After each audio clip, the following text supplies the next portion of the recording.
Cadena 30, la televisión más abierta que nunca.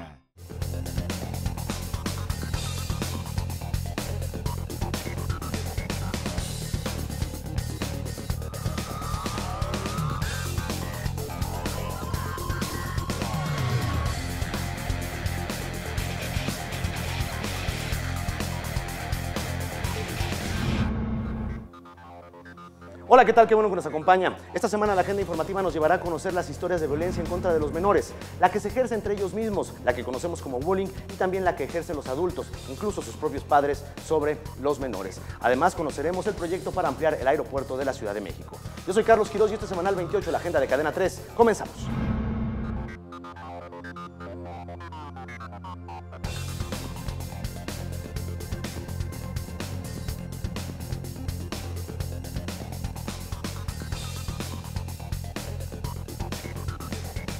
Un tema que preocupa sin lugar a dudas. Ha cobrado fuerza en los últimos días a raíz de nuevos casos de violencia en escuelas. Es el llamado bullying. Historias de agresión, de burla, de indignación. El caso más reciente ocurrió en Tamaulipas. Un niño que murió víctima precisamente del bullying. Hoy sus padres esperan y demandan justicia.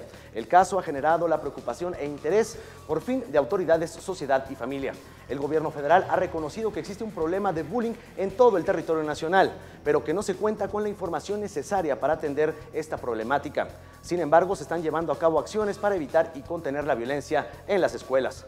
Hace unos días, el subsecretario de Prevención y Participación Ciudadana de la Secretaría de Gobernación, Roberto Campa Cifrián, anunció que para este año se estarán llevando a cabo 547 proyectos y 13.647 acciones con un presupuesto de 166 millones de pesos destinados a proyectos que buscan reducir la vulnerabilidad ante la violencia y la delincuencia en niñas, niños, adolescentes y jóvenes. Campa Cifrián pidió no culpar a las escuelas y a los docentes de la violencia entre los niños, ya que esta tiene que ver con factores externos de violencia en los hogares y también en la comunidad. Vea el siguiente trabajo de mi compañera Andrea Meraz. Ya suéltala, si no quieres quitarla. Ya suéltala, Rosa, suéltala. Ya suéltala. Muchas ocasiones el motor del acoso escolar o bullying es la negación o indiferencia en las escuelas y padres de familia para evitar este problema, pero también es un reflejo de la actual violencia que se vive en el país. Si el entorno es violento, esa violencia se reproduce en la escuela y a la vez la violencia de la escuela se reproduce en un entorno violento. Y aquí la verdad es que mi opinión muy personal es que si nosotros quisiéramos trabajar el tema de la violencia a nivel social, por ejemplo, un lugar perfecto para iniciar es la escuela, precisamente. Su origen no es de recientes años, sin embargo, los actos de violencia cada vez son más agresivos y tampoco tienen distinción. Pueden manifestarse tanto en escuelas públicas como en privadas.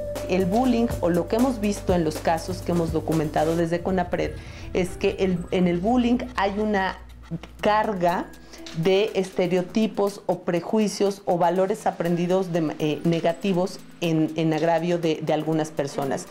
¿Por qué se bulea?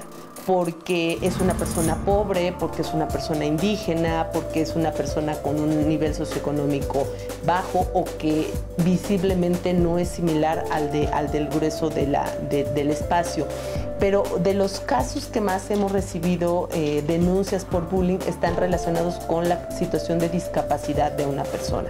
Todos los actores juegan un papel fundamental. El agresor, la víctima y el observador tienen diferentes formas de permitir el bullying. Los agresores no crean empatía con el dolor del otro, no sienten culpa e incluso disfrutan de la agresión. Son impulsivos y tienen baja tolerancia a la frustración. Son más populares que sus víctimas y muestran señales de sufrir violencia. En el caso de los agredidos, pueden presentar síntomas de ansiedad y depresión.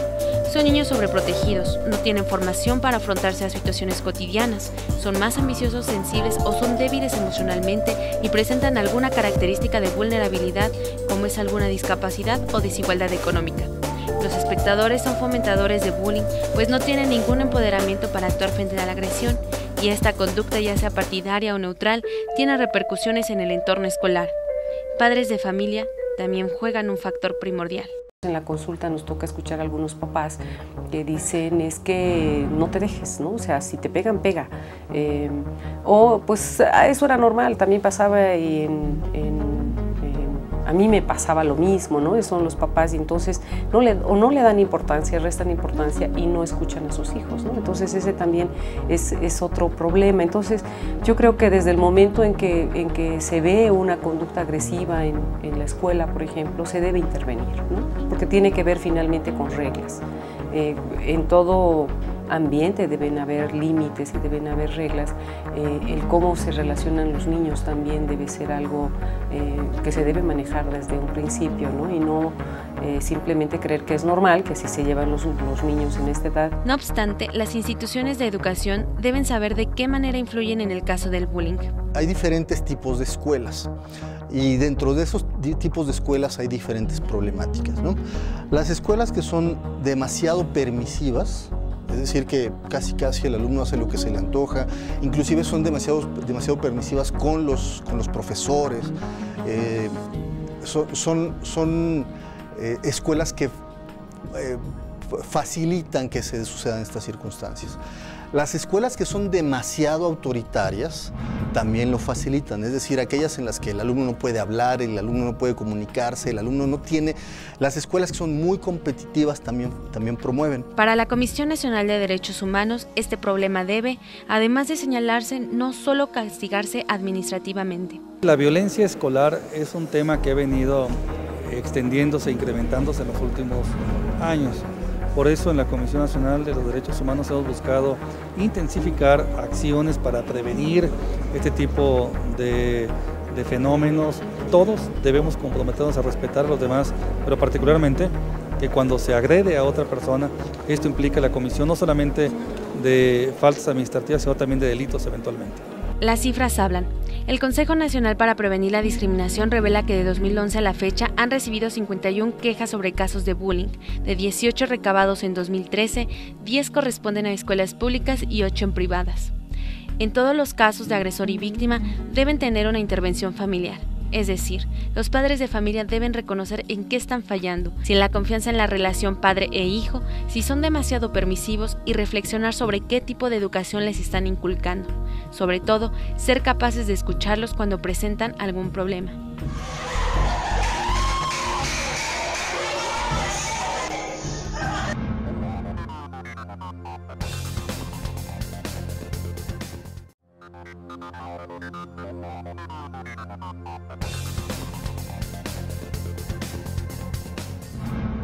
El caso de maltrato del pequeño Owen, que se dio a conocer a través de las redes sociales, conmocionó a la opinión pública. Lamentablemente no es el único. Los últimos datos que se tienen de 2011 es que a nivel nacional ha habido 38,000 denuncias de maltrato infantil en el ámbito de los hogares. Aquí le recordamos esta historia. Es un trabajo de mi compañera Laura de Pablo. Salvemos a Owen. Ese fue el reclamo que surgió en las redes sociales el pasado 20 de mayo para mostrar la agresión brutal que había sufrido un niño de tan solo 5 años en el Estado de México. El reclamo pedía también la exigencia de justicia y la condena a sus agresores, su madre por complicidad y su pareja sentimental como el autor de los golpes. El pequeño Owen fue internado en el Hospital Regional del ICEMIN de Tlalnepantla el 16 de mayo. Lo había llevado su madre Irma luego de que el niño presentara vómitos y dolor abdominal. Ahí dijo que se había caído. Traía contusiones en cara, en tórax, en abdomen, incluso en la región pélvica, en la región inguinal y también en la cara interna de ambos muslos. Y sí había una lesión que sugiere quemadura. Ya es una lesión vieja que tiene en el dorso de la mano. Las contradicciones en sus primeras declaraciones hicieron que Irma fuera detenida por presunto delito de violencia familiar con atenuante de omisión de cuidados. La primera declaración de ella fue que el niño había tenido un accidente, presuntamente se había caído. Ya su declaración que ella dio en el momento que ha sido detenida, no la tenemos nosotros a la mano. No sabemos qué agregó a su declaratoria inicial que tuvo cuando presentó al niño en el ICEMIN de Tlalnepantla. Pero obviamente sí ella le queda comprobado que como violencia familiar, que obviamente cayó en una falsedad de decir la verdad. Horas antes la encontramos en el hospital. No quería mostrar su rostro. Las críticas de la opinión pública y la presencia de la autoridad la tenían en la mira por ser presunta cómplice de la agresión. No, yo nada más vengo a firmar lo que el niño necesite de estudios y todo. Desde que entró el niño a mí me están acusando, me dicen que eres la culpable y que lo vamos a quitar. Lourdes dijo que su nieto había estado con ella desde pequeño debido a los horarios de trabajo de su hija, policía de tránsito de Cuautitlán, y que hacía apenas un año que había vuelto a vivir con su madre y su pareja, tiempo en que los especialistas señalan que empezaron los golpes. Ella se fue a trabajar el día viernes, dice que a las 5 de la mañana, a las 3 de la tarde vio a su pareja con el niño, a las 3 y media, porque iban a ir a comprar despensa. Cuando él baja cuando el niño baja de la combi empieza a vomitar, es lo que ella me dice, empieza a vomitar y empieza con mucho dolor abdominal y se siente mal y se desvanece. Y ella al ver eso pues decide llevarlo inmediatamente a la clínica de ISEMIN de Cuautitlán Izcalli. Ahí le dicen que no, que necesita unos estudios y que necesita más atención, y de ahí lo trasladan para acá.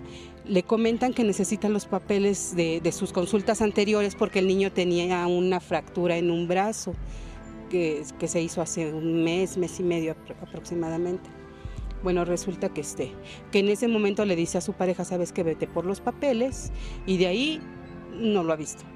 Dice que estuvo todavía hablando con él, eso sucedió el viernes, todavía el viernes en la noche, pero cuando ya le recriminaron de los golpes, obviamente ella le reclamó y ya no le contestó. Se cortó la llamada y ya no habló con él. Fue en ese momento cuando Rubén Díaz Alamilla, ex policía de tránsito y padrastro de Owen, se dio a la fuga. Nada más nos manifiesta que fue separado por faltas a su servicio, nada más. ¿La fecha de separación del cargo? La fecha de separación del cargo viene siendo el 25 de febrero del 2013. No hay mayor referencia en su expediente policial, ni siquiera datos de si pasó o no los controles de confianza. Por información que llevara a su captura se ofreció incluso una recompensa de 250,000 pesos. El pasado 11 de junio fue detenido. El aseguramiento se dio en San Miguel, en el municipio de Tequisquiac, Estado de México. Díaz Alamilla fue hallado en las inmediaciones del poblado antes referido, lugar en que habitaba una vivienda que le sirvió de escondite, después de que se registraron los hechos en los que fue lesionado el menor de 5 años de edad, cuyas iniciales OYLS, de identidad reservada en términos de la ley para efectos del procedimiento penal. Díaz Alamilla está recluido en el penal de Cuautitlán por el delito de lesiones agravadas mientras inicia su proceso judicial, ya que el delito por el que se le acusa no alcanza fianza. En su primera declaración, el presunto agresor señaló que luego de conocerse en los medios el caso de Owen, tomó un camión y se dirigió a ese municipio, donde encontró a una persona que le dio trabajo temporal. Con el dinero que obtuvo, pagó la vivienda donde se escondía. Mientras, la mamá fue consignada con anterioridad al Cerezo de Cuautitlán, con prisión preventiva por 3 meses en lo que se dan las investigaciones. La próxima audiencia en la que se dictaminará sentencia será el 25 de agosto. De ser declarada culpable, podría purgar una pena de entre 2 y 5 años de prisión. Algunos vecinos quedaron sorprendidos con la noticia de la agresión del pequeño y de la detención de su mamá. Sin querer identificarse, señalaron que ya habían visto intentos de agresión en la calle por parte de Rubén Díaz Alamilla hacia la madre del niño y que no le sorprendieron los hechos. Ella tiene la culpa, porque yo, como si yo tuviera a mi pareja, no había de admitir que me golpearan a mi criatura. Ahora sí que primero hijos que marido. Yo un día escuché poco más o menos que estaba agrediendo mucho a la señora. La estaba insultando y pues, bueno, uno no se mete, ¿no? La vi que ahí en la esquina. Yo pasé y sí, dije, pues qué mal no se ve esto. Que le esté diciendo tanta cosa a la señora. Yo no sabía ni que era padrastro, ¿para qué le digo? El caso de Owen trascendió de tal manera que muchos padres de familia se acercaron durante su estancia en el hospital para donar juguetes y para interesarse incluso en un proceso de adopción. Tanto así que dijeron que la Embajada de Francia en México los había contactado porque una pareja de ese país conoció del caso y estaba en la disposición de iniciar los trámites. Las visitas familiares estuvieron restringidas en todo momento. Desgraciadamente, su historia no es la única. En Tlalnepantla, municipio donde se levantó la demanda de maltrato, en el último año ha habido 559 denuncias anónimas por este delito a menores, algo que si trasladamos a nivel federal, las cifras son alarmantes. Lamentablemente en los últimos años cada vez son menos los DIF estatales que entregan esta información, de tal suerte que ahora no tenemos una estadística que nos permita comparar. De los últimos disponibles de 2011 se ubicaban más o menos 38,000 casos, de los cuales menos del 13% llegaban a una acción del Ministerio Público. Señala que hay un gran rezago en la vigilancia de los derechos de la infancia. En 1989 México firmó la Convención de los Derechos del Niño, pero hasta el año 2000 se empieza a trabajar realmente en leyes. Aún así, el país está lejos de llegar a los niveles de protección deseables. En los últimos 20 años, México ha acumulado más de 367 recomendaciones de organismos internacionales en materia de infancia. En el caso de Owen ha habido también negligencias del MP, razón por la cual el DIF no actuó a tiempo. Fabián es el padre biológico del pequeño Owen. Dice que la última vez que lo vio antes de ser hospitalizado había sido en febrero pasado. Era muy difícil, muy esporádicamente eran las visitas hacia él o que me dejaran verlo, vaya. Pues es algo verdaderamente indignante con estas personas. Espero que las autoridades actúen pronto para que puedan encontrarlo, ¿no? Y pues sus primeras palabras del niño fueron: llévame contigo, yo me quiero ir contigo. Y pues le dije: no te preocupes, yo voy a estar contigo. No te va a pasar nada. Y lo dejé, pues ya después lo dejé descansar. Me acaricié sus piecitos, se los sobé, su cabecita y se quedó dormido. Dice que nunca vio lesiones en su hijo ni le llegó a comentar que sufriera golpes. Solo en el momento de regresarlo a su casa le decía que no quería, pero nunca dio razón alguna. Es servidor público, ¿no? Creo que para algo los capacitan. Creo que se debe dar cuenta, ¿no? Cuando hay una agresión, cuando hay un maltrato físico, ¿no? Creo que tienen una suficiente capacitación como para que omitan tantas cosas. ¿Crees que pudo estar o también haber sido víctima o amenazada? Pues no lo dudo, ¿verdad? Que haya sido maltratada también, que haya sido golpeada, que haya sido amenazada. Pero pues creo que a veces no debemos de quedarnos callados, ¿no? Debemos de alzar la voz. El MP señaló en la última audiencia ante el juez de control que la madre del pequeño, Irma, debe ser procesada por omisión de cuidados. En las pruebas aportadas se señala que Owen era bañado con agua fría, golpeado y quemado con encendedor y cigarrillos. Se agrega que Rubén Díaz Alamilla era el que estaba al cuidado del niño mientras su madre trabajaba. El Ministerio Público destacó que el menor había relatado que su agresor lo amenazaba para que no le dijera nada a su madre. Lo cierto es que de momento ningún familiar de Owen es viable para quedarse con el niño. El DIF municipal señaló que la actitud de todos los familiares fue complaciente ante los hechos porque en todo momento pudieron haberlo evitado. Sobre la negativa de dárselo a su papá biológico, informaron que él tenía a su alcance la justicia para haber denunciado que no se lo dejaban ver. Además, las autoridades del DIF municipal confirmaron que Fabián tiene el antecedente de una demanda por incumplimiento de la pensión alimenticia. Por esta razón, también se considera que hubo abandono por parte del padre biológico. Esta determinación puede ser revocable y no se desecha que más adelante los familiares puedan obtener la custodia, siempre y cuando se sometan a una reeducación y modifiquen el entorno en el que vivían. Aunque al primero al que hay que tomar en cuenta es al propio menor. Algo muy importante en esto habría que preguntarle a Owen. Owen tiene la edad suficiente, la posibilidad de ubicar con quién se va a sentir seguro. Un fenómeno, el del maltrato infantil, que le cuesta al gobierno federal 20,000 millones de pesos en atender las consecuencias y los daños generados desde el ámbito de la salud, la aplicación de la ley, la educación y la delincuencia. Mientras tanto, el pasado 30 de mayo, el pequeño Owen fue dado de alta después de 14 días internado. Con gorra roja, playera a rayas y acompañado de los doctores, caminó hasta el helicóptero. Fue trasladado al Centro de Asistencia a la Niñez que depende del DIF de Toluca, institución que de momento tendrá la guarda y custodia del menor.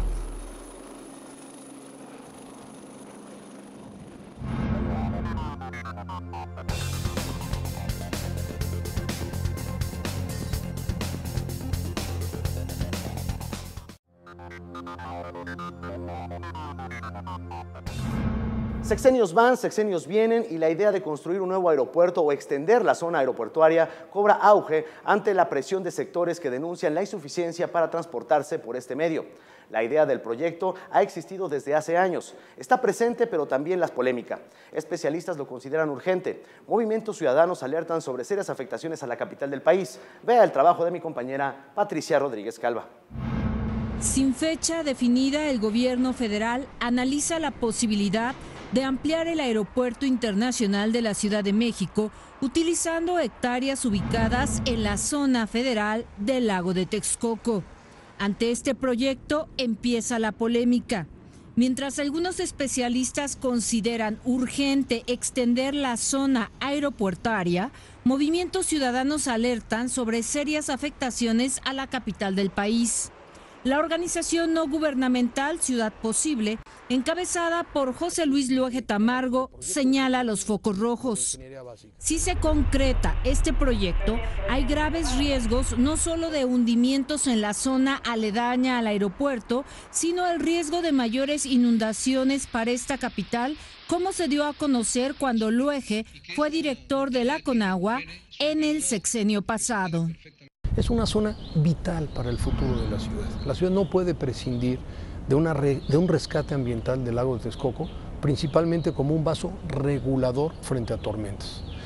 Que frente a grandes tormentas, como por ejemplo Manuel ahora en Guerrero, que causó tantos estragos, o Ingrid, que son tormentas, digamos, ni siquiera muy fuertes, son tormentas regulares, digamos. Bueno, frente a esas tormentas, que pueden traer verdaderas lluvias torrenciales o tormentas incluso al DF, a la Ciudad de México, no tenemos salvación si no tenemos zonas de regulación como el vaso de Texcoco. Entonces a mí me da la impresión de que no se le está haciendo llegar la información al presidente de la República. Hay que recordar que ante la saturación de servicios del Aeropuerto Internacional de la Ciudad de México, fue desde el sexenio foxista cuando se realizó un intento fallido de construcción de terrenos ejidales en Atenco, intento que con machete en mano se detuvo. Ante esta situación, ya en la actual administración, en 2013, el secretario de Comunicaciones y Transportes, Gerardo Ruiz Esparza, anunció la expansión de la terminal aérea capitalina, para lo cual, desde este año, se ha realizado el análisis de diversas propuestas con capital nacional y extranjero. Aunque no se cuenta todavía con un presupuesto definido, especialistas refieren que se necesita una inversión inicial de 5,000 millones de dólares y un tiempo de construcción de por lo menos 10 años para enfrentar la actual problemática de saturación. Yo creo que el proyecto es bastante viable. Todo dependerá de un muy buen estudio que se haga de la mecánica de suelos, dado que pues, es un terreno, como todos sabemos, digamos, lacustre, poco estable, pero podemos tener la confianza de que actualmente, y bueno, desde hace ya bastantes años, la ingeniería mexicana se ha caracterizado por ser cada vez más innovadora y tener muy buenas tecnologías para construir en este tipo de suelo. Para la empresa de consultoría KPMG, es inminente una ampliación del Aeropuerto Internacional de la Ciudad de México ante los problemas de saturación que se padecen día a día. En términos generales te podría decir, bueno, el proyecto del nuevo aeropuerto de la Ciudad de México o la extensión del aeropuerto debe ser viable. Digo, no hay que olvidar que prácticamente el aeropuerto hoy en día como está, con las características que se tienen, prácticamente está a punto de saturarse. Digo, según los datos que nos da la Secretaría de Comunicaciones, pues prácticamente este año, 2013, llegaría a su capacidad, es decir, 32 millones de pasajeros. Por ende, pues obviamente es necesaria el proyecto como tal. De acuerdo a un estudio realizado por la Conagua en 2012, denominado Conclusiones sobre la factibilidad del nuevo Aeropuerto Internacional de la Ciudad de México en el lago de Texcoco desde el punto de vista hidrológico, se establece que esta zona presenta hundimientos acelerados que van de los 13 a los 20 centímetros por año. Y además señala que es una zona altamente riesgosa por la presencia de tormentas de fuerte intensidad que podrían colapsar la zona metropolitana con inundaciones y desabasto de agua. Frente al estudio de la Conagua que se realizó durante el sexenio calderonista, especialistas manifiestan su desacuerdo. Obviamente el ejemplo es parte del aeropuerto de la Ciudad de México, ya está en ese tipo de terreno, porque estos terrenos son alrededor de 5,000 hectáreas, precisamente son terrenos colindantes. Entonces la mecánica de suelos entre uno y el otro no creo que varíen mucho. Por lo tanto, el aeropuerto ha presentado muy pocas veces problemas de hundimientos, las pistas no es que se estén cada rato quebrando o hundiéndose. De hecho, pocas veces se ha tenido problemas con las pistas. La otra parte es el impacto ambiental. Bueno, todo aeropuerto es una fuente de generación de gran cantidad de ruido, fundamentalmente, y la otra, pues, emisión de gran cantidad de gases contaminantes. Los aviones son una fuente de emisión de contaminantes muy grande. La otra parte es, evidentemente, si se hace más grande el aeropuerto, la cantidad de operaciones es mucho mayor, por lo tanto el flujo de pasajeros es mucho mayor y la cantidad de medio de transporte que va a estar en torno a esa área evidentemente crecerá. Este es, yo creo, que el tipo de impacto ambiental que se debe de estar considerando.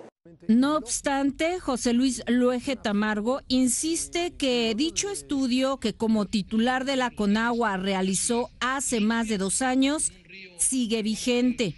Por lo que ahora, desde su nueva trinchera, la ONG Ciudad Posible enfatiza que la construcción o ampliación del Aeropuerto Internacional de la Ciudad de México, afectando la zona federal del lago de Texcoco, es incompatible con la vocación ecológica de regulación hidráulica y captación de agua del vaso del lago de Texcoco.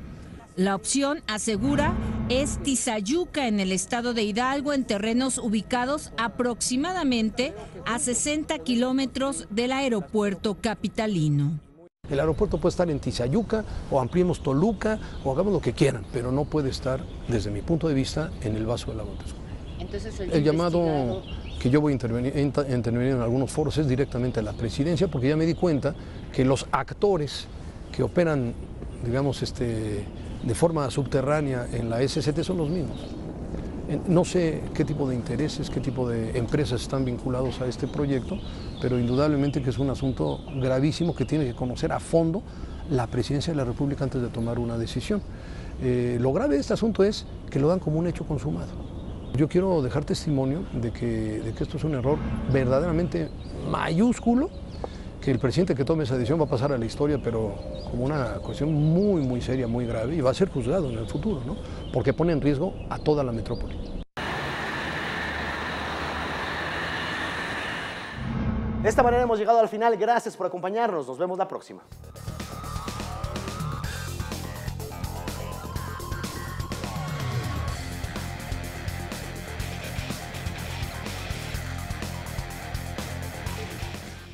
Cadena 30, la televisión más abierta que nunca.